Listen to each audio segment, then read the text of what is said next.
Ladies and gentlemen, Kampala Innovation Week 2020 is officially open.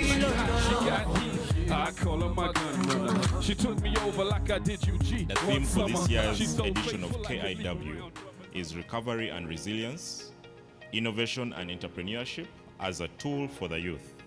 We need to make invisible opportunities visible, provide affordable patient financing to allow many entrepreneurs to restart their vision, help many of them rethink how they manage their finances as ways of enabling them to bounce back due to the effects of the pandemic.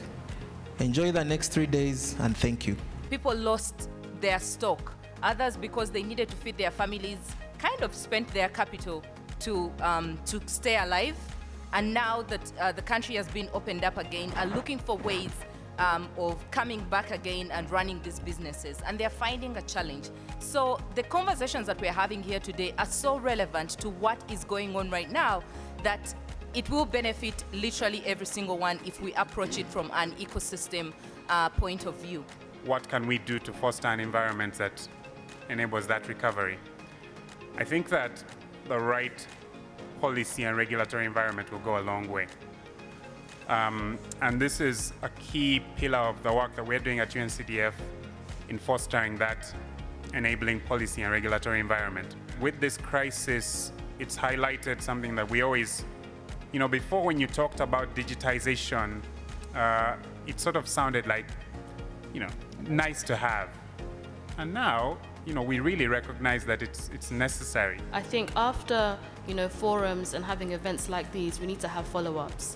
So we need to understand, okay, after we have these type of conversations, what are we doing? What are the actions that entrepreneurs are taking? What are the actions that other stakeholders in the government, private sector, public sector, and even development partners, what are we doing to ensure that we can actually reach the end goal? The conversation is about a path to a startup act.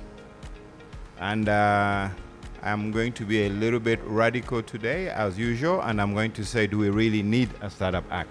I would say the existing legal framework does not suffice. Firstly, there are many laws that are redundant and some of them are contradictory, and I'll mention a few. You've talked about the Companies Act. It has just been reviewed.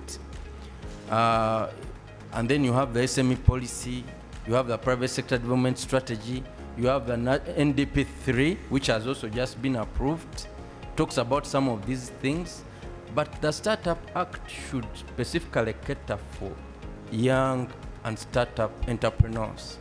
I could have started my business in 2 years. It probably can fetch me 10 million USD. So that means I'm exiting, and I also need the legal framework to help me exit. The essence of Startup Uganda, that we bring up this ecosystem together, and the discussion, the thoughts of these different entrepreneurs from different sectors are able to influence, for instance, the policies that are related to that act. So I look at Startup Act being able to bring all these players that are disintegrated currently, that are all over the place, being able to, this instrument is bringing them together and the thoughts are aligned. Innovation is a very important component of the new United Nations Sustainable Development Cooperation Framework, which was just a couple of months ago launched by His Excellency the President of Uganda as a partnership document between the government of Uganda and the United Nations in Uganda.